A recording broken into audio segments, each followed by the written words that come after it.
কাহিনী হইল আমি আজকে আমাদের হঠাৎ করে কিছু ডাটা এন্ট্রির মানুষ দরকার হয়ে যায়, তো আমি ঠিক করি আপওয়ার্কে পোস্ট করব। এবং আপওয়ার্কে পোস্ট করার পরে আমি বাংলাদেশের একটা ফেসবুক গ্রুপ আছে আপওয়ার্ক বাংলাদেশ, এবং গ্রুপের দোষ না, আমাদের গ্রুপ যেটা ছিল প্যাসিভ ইনকাম বাংলাদেশ, ওখানে যদি আমি পোস্ট করতাম একই ব্যাপার হইতো। ওখানে আমি জবটা পোস্ট করি বা জবটা আপওয়ার্কে পোস্ট করি, সেই আপওয়ার্কের লিঙ্কটা আমি ওখানে শেয়ার করি, কারণ আমি ভাবলাম যে আহ, যদি বাংলাদেশ থেকে কাউকে নিতে পারি তাহলে তো ভালোই, দেশের টাকা দেশে থাকলো, আমাদের সুবিধা হইলো কাজ করতে, এবং বাংলাদেশি একজনের উপকার হইলো আমাদের মাধ্যমে। সো ভাবলাম যে আহ, বাংলাদেশি বাংলাদেশি জবটা রাখার চেষ্টা করি এবং ওই গ্রুপে পোস্ট করি। তো গ্রুপে পোস্ট করলাম, এবং গ্রুপে পোস্ট করার পরে কি হইলো এটা আপনি দেখতে পারবেন। আমি এখন এই স্ক্রিনটা কেটে দেবো, এবং তারপর আপনি দেখে আসেন কি হইলো, তারপর আমি আবার আসছি। টাটা। তো আমি আপওয়ার্কে আমাদের একটা গ্রুপ আছে ফেসবুকে, আপওয়ার্ক বাংলাদেশ। আমাদের গ্রুপ না, বাট গ্রুপটা বেশ জনপ্রিয়, অনেক মানুষ আছে গ্রুপে, প্রায় 1.5 লাখের মতো মেম্বার, 1,59,942টা মেম্বার। সো আমি আমাদের আপওয়ার্কে জব পোস্ট করার পরে যে need a data entry specialist work on a project, জবটা আমি যদি ক্লিক করি, জবটা আমাদের লিঙ্কে নিয়ে যাবে। ওটা ক্লিক করার পরে আপনি দেখবেন যে আমার 5 জন দরকার, আমার পেমেন্ট ভেরিফাইড, সো আমার ওই ধরনের কোনো সমস্যা নাই। আমি একটা ভিডিও দিয়েছি যে এই ভিডিওতে ইনস্ট্রাকশন দেওয়া আছে, আর আমি একটা কোয়েশ্চেন করেছি যে দেখুন, just to make sure you read this job post, start your application with answering what is the capital of Ireland. এখন আমি কি ক্যাপিটাল অফ আয়ারল্যান্ড কি এটা জানি না? আমি অবশ্যই জানি, বাট তারপরে আমি এটা জিজ্ঞেস করেছি। তার কারণ হলো অনেকেই আছে জব পড়ে না, জব না পড়ে পাগলের মতো বিট করে, পাগলের মতো বিট করে যেহেতু জব না পড়ে, এবং এটা বোঝার উপায় হলো জবের মধ্যে আপনি যদি কোথাও এরকম একটা কোয়েশ্চেন দিয়ে দেন এবং তারা যদি সেই কোয়েশ্চেনের অ্যান্সার না দেয় তাদের জব বিডে, তাহলে বোঝা যায় যে তারা আসলে পড়েনি, ওই জন্যই দেওয়া। তো ওই কী কী জব অ্যাপ্লিকেশন এসেছে তার ওটা দেখার আগে আমি আপনাদের আরেকটা জিনিস দেখাই। সো এই পোস্টটা আমি এই গ্রুপেও করেছি যে আমার কেউ চাইলে অ্যাপ্লাই করতে পারেন ইত্যাদি ইত্যাদি। সো আপনি যদি একজন প্রফেশনাল হন এবং আপনাকে যদি আমি বলি যে এই হলো একটা জব পোস্টের লিঙ্ক, আপনি যদি কেউ চাইলে অ্যাপ্লাই করতে পারেন আপওয়ার্কের জবে, এই লিঙ্কে যে অ্যাপ্লাই করতে পারেন, কীরকম রেসপন্স এসেছে আমি আপনাদের দেখাই। একজন লিখেছে অলরেডি অ্যাপ্লাই, অলরেডি অ্যাপ্লাইড বলা উচিত ছিল, আর অলরেডি অ্যাপ্লাই। আমি জিজ্ঞেস করেছি জবটা পড়ে করেছেন না না পড়েই করেছেন। উনি বলেছে পড়েই করেছি ভাইয়া। তারপর আমি লিখেছি যে পড়ে থাকলে, জবটার মধ্যে একটা লাইন ছিল যে অ্যাপ্লাই করার আগে আয়ারল্যান্ডের রাজধানীর নাম বলে অ্যাপ্লিকেশন শুরু করতে, ওই লাইনটা পড়েছিলেন। উনি রিপ্লাই দেয়নি, অন্য আরেকজন দিয়েছে, বাট উনি উনার জব অ্যাপ্লিকেশনটা আমি দেখেছি, উনি আসলে ওই লাইনটা পড়ে নাই। এবং ওই লাইনটার উনি যখন রিপ্লাই দিয়েছে তখন আয়ারল্যান্ডের রাজধানীকে ওইটা নিয়ে উনি কোনো কিছু লেখেনি ওনার কাভার লেটারে। সো আমি ইভেনচুয়ালি ওনাকে রিজেক্ট করে দিয়েছি। আহ, আরও ইন্টারেস্টিং ব্যাপার হইলো আমি করব ভাই, আপনি ইনবক্স চেক করেন এবং হাজার হাজার ফ্রেন্ড রিকোয়েস্ট আসছে।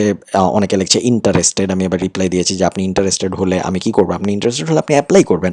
আরেকজন লিখেছে নিড। এখন আপনি যদি ভাবেন যে এতই সোজা দুনিয়া যে একজন একটা জব পোস্ট করবে আপওয়ার্কে, তারপর সে ওই আপওয়ার্কের জব পোস্টের লিঙ্ক একটা ফেসবুক গ্রুপে দেবে এবং আপনি শুধু কমেন্ট করবেন নিড, আর কিছু বলবেন না, জবে অ্যাপ্লাই করবেন না, কিছুই করবেন না, শুধু নিড লিখবেন এবং তারপর আপনি জব পেয়ে যাবেন। এটা যদি হয় আপনার ধারণা যে এইটা হয় দুনিয়ায়, যে কেউ একজন একটা জব পোস্ট করে, আমি ওখানে অ্যাপ্লাইও করি না, আমি জাস্ট কমেন্টে লিখি নিড, আর তারপরে আমি জবটা পেয়ে যাই, এবং ওটা যদি আসলেই সত্যি হতো তাহলে খুবই ভালো হতো। বাট দুনিয়াটা আসলে ওরকম না। আপনি যদি নিজে কাজ না করেন, আপনি যদি নিজে সিরিয়াস না হন, আপনি যদি নিজে প্রফেশনাল না হন, তাহলে কোনো চান্স নাই আসলে পাওয়ার। মাহফুজুর রহমান বুলবুল খুব সুন্দর একটা কাজ করেছেন, উনি অ্যাপ্লাই করেছেন, তারপর উনি লিখেছেন যে অ্যাপ্লাইড। এটা একটা প্রফেশনাল কাজ হয়েছে আমি মনে করি। আরেকজন এখানে ইমেল দিয়ে রেখেছেন। এখন শিমুলকে সরকার, উনার ইমেল তো আসলে আমার দরকার নেই, আমি বলে দিয়েছি কি করতে হবে, অ্যাপ্লাই করতে হবে, এই লিঙ্কে যে অ্যাপ্লাই করবেন। না করলে আপনার যদি কোনো প্রশ্ন থাকে সেটা আপনি এখানে করতে পারেন, বাট এখানে ইমেল দিয়ে দেওয়ার কথা না আপনার। এটা একটা প্রফেশনালিজমের অভাব। I am interested in your offer ইত্যাদি ইত্যাদি। আরেকজনও ইমেল দিয়েছেন, ভাই আমি আসি। এই ধরনের কথা বললে আসলে কোনো লাভ হয় না। এবং এই প্রফেশনালিজমের অভাবের কারণেই বাংলাদেশের বেশিরভাগ মানুষ আপওয়ার্কে ভালো করতে পারে না।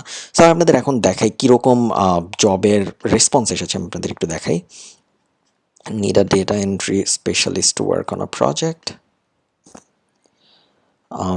রিভিউ প্রপোজাল, 13টা প্রপোজাল এসেছে। আমি একটু আগে এই জবটা পোস্ট করেছি, বেশ কিছু ভালো প্রপোজাল এসেছে এবং তাদের মধ্যে থেকে আমি কাউকে হয়তো নিব। আনফর্চুনেটলি বেশিরভাগই ভালো প্রপোজাল আসে নাই। আমি যদি লোড মোর, আমি আপনাদের সবকটাই দেখাচ্ছি। নিচে থেকে শুরু করি। দেখুন, উনি Dublin is the capital of Ireland লিখেছে, the capital of Ireland is Dublin লিখেছে, উনি লেখে নেই I have done several projects like this but new in Upwork ইত্যাদি ইত্যাদি। উনি যাই লেখুক আমার কিছু যায় আসে না, আমি ওনাকে ডিক্লাইন করে দিব এবং রিজনে আমি লিখব ignored instructions in job posting. The freelancer didn't read our job post properly. এবং এটা আমি করছি তা না, এটা সব ক্লায়েন্ট করে। এবং এই যে আমি এটা করছি, এটা কিন্তু এই ফ্রিল্যান্সারটা দেখবে না। এবং এরপরে যেটা হবে, এরপরে সে যখন অ্যাপ্লাই করা শুরু করবে, তার অ্যাপ্লিকেশন অটোমেটিক্যালি নিচের দিকে নিয়ে যাবে আপওয়ার্ক। কারণ আপওয়ার্ককে আমি জানাই দিলাম যে উনি মনোযোগ দিয়ে অ্যাপ্লাই করে না, উনি পড়ে না, জব না পড়ে অ্যাপ্লিকেশন করে ফেলে।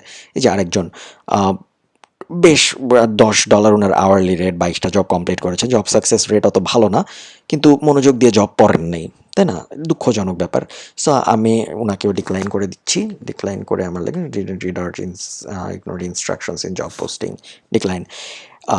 আমি এটা 2-3টা আপনাদের করে এক্সাম্পল, আমি বাকিদেরটা আর করবো না, এরকম অনেকে আছে। আমি বাকিদেরটা আর করছি না, তার কারণ হলো আমি চাই না যে আমার কারণে আপওয়ার্কের ক্ষতি হোক, আপনাদের আপওয়ার্কের প্রোফাইলের ক্ষতি হোক। বাট দুঃখজনক ব্যাপার এটাই যে বেশিরভাগ মানুষ মনোযোগ দিয়ে জব পড়ে না, এবং বেশিরভাগ মানুষ মনোযোগ দিয়ে জব না পড়ার কারণে যেটা হয় সেটা হইল, আমি তো না হয় সবাইকে এরকম ডিক্লাইন করবো না, বাট ক্লায়েন্টরা যারা আছে তারা বেশিরভাগ সময় এটা করে, এবং এই কারণে দেখা যায় যে এরপরে তারা আর অন্য কোনো জায়গায় যেও জব টব পায় না।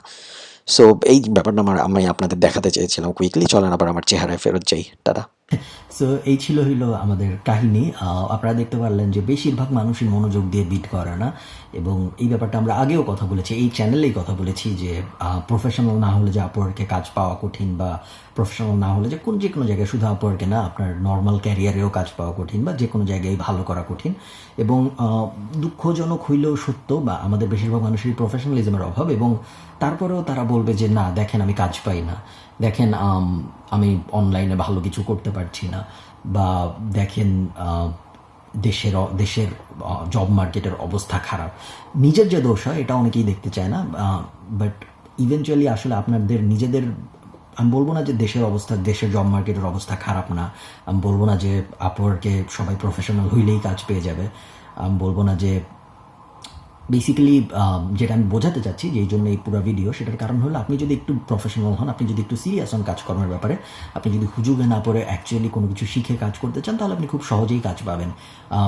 আমরা কি এই জবটার জন্য কাউকে হায়ার করব না? অবশ্যই করব। আমরা কি বাংলাদেশি হায়ার করব? হয়তো না, আবার হয়তো আমরা যদি এই ভিডিওর পরে ভালো কোনো অ্যাপ্লিকেশন পাই তাহলে হয়তো করব। যখনই কোনো ক্লায়েন্ট জব পোস্ট করে, তার মেইন উদ্দেশ্য থাকে এমন একজনকে নেওয়া যে ক্লায়েন্টের মতে ক্লায়েন্টের কাজটা ঠিকঠাক মতো করতে পারবে। সে কোন দেশের এটা নিয়ে ক্লায়েন্ট খুব একটা বদার্ড হয় না। সে কি আসলেই কাজটা করতে পারবে নাকি করতে পারবে না, তার কি আসলেই কাজটা করার স্কিল আছে নাকি নাই, এবং সে আসলেই প্রফেশনাল নাকি তার এই পুরো কাজকর্মের অ্যাপ্রোচের ব্যাপারে, জাস্ট এই ব্যাপারটা ক্লায়েন্ট মেকশিওর করতে চায়। সো আপনি যদি ওই ব্যাপারগুলাই কেয়ার না করেন, আপনার যদি মনে হয় যে না আমি একজন একটা জব পোস্ট করেছি, আমি ওটার নিচে ইন্টারেস্টেড লিখে দিলাম, বা আমি ওটার নিচে আমার ইমেল দিয়ে দিলাম এবং ভাবলাম যে আমি জব পেয়ে যাব, আসলে তো ওভাবে দুনিয়া চলে না।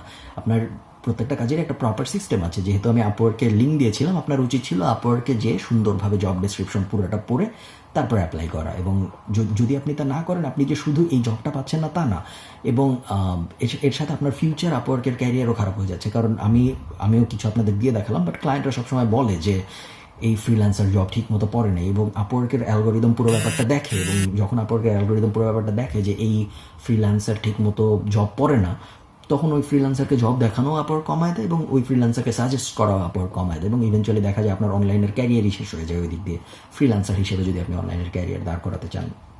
সো আমার রেকমেন্ডেশন হবে একটু সিরিয়াস হন যদি আপনি আসলেই কাজকর্ম করতেন। যদি না চান দ্যাট ইজ ফাইন, বাট যদি আপনি আসলেই কাজকর্ম করতে চান অনলাইনে, তাহলে একটু সিরিয়াস হন, একটু সিরিয়াসলি কাজকর্ম করেন। যখন কিছু করবেন, যখন কোথাও অ্যাপ্লাই করবেন, একটু সিরিয়াসলি পড়ে করেন। আসলে আপনার স্কিল আছে নাকি জেনে বুঝে করেন। জেনে বুঝে না করলে, যদি আপনি শুধুমাত্র হুজুগে পড়ে অ্যাপ্লাই করে ফেলেন, বা যদি আপনি হুজুগে পড়ে কোনো একটা কিছু, শুধু আপওয়ার্কের ব্যাপারে না, ধরেন আপনি হুজুগে পড়ে লোকাল এসইও বিজনেস শুরু করে ফেললেন, আপনি হুজুগে পড়ে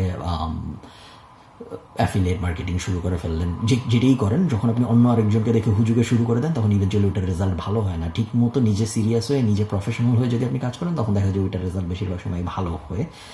যেই মানুষগুলোকে আমি রিজেক্ট করলাম একটু আগে, আপনারা দেখলেন স্ক্রিনে, ওই মানুষগুলো কেউ ভাববে না যে ওনাদের দোষ ছিল, ওনারা সবাই ভাববে আমার দোষ বা ক্লায়েন্টের দোষ, এবং তারপর ওনারা বলবে আপওয়ার্কে কাজ পাওয়া যায় না, ক্লায়েন্টরা ভালো না, ক্লায়েন্টরা বাংলাদেশিদের কাজ দিতে চায় না, উনার স্কিল আছে কিন্তু উনি কেন কাজ পাচ্ছেন না, কিন্তু উনারা কেউই বুঝবেন না যে আসলে উনাদের দোষের কারণে উনারা কাজ পেলেন না। যখন কোনো ক্লায়েন্ট আপওয়ার্কে জব পোস্ট করে সময় নষ্ট করে, ইভেনচুয়ালি সে কাউকে হায়ার করতে চায় এবং সে ইভেনচুয়ালি শেষ পর্যন্ত সে হায়ার করেও। এবং যদি আপনাকে না করে অন্য কাউকে হায়ার করে, যদি কাউকেই হায়ার না করতো তাহলে আমি বুঝতাম যে না, ক্লায়েন্টের দোষ, ক্লায়েন্ট কাউকেই হায়ার করে না। কিন্তু যদি আপনাকে না করে বা একটা বাংলাদেশিকে না করে একটা ফিলিপাইনের মানুষকে হায়ার করে, বা যদি একটা ইন্ডিয়ান মানুষকে হায়ার করে বা একটা শ্রীলঙ্কান মানুষকে হায়ার করে, তার মানে আপনার দোষ, তাই না? কারণ সে একজনকে হায়ার না করে অন্য আরেকজনকে হায়ার তো করছে।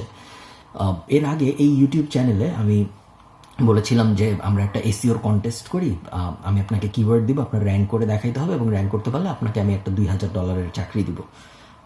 তার আগ পর্যন্ত আমি দেখেছি অনেক মানুষ বলেছে যে আমি এসইও এক্সপার্ট, আমি এই সেই, কিন্তু আমি যখন ওই অ্যাকচুয়াল কাজ দিলাম তখন দেখা গেল কেউ আর করতে পারলো না এবং ইভেনচুয়ালি ওই পজিশনটার জন্য আমাদের ফিলিপাইন থেকে হায়ার করতে হয়েছিল মানুষ।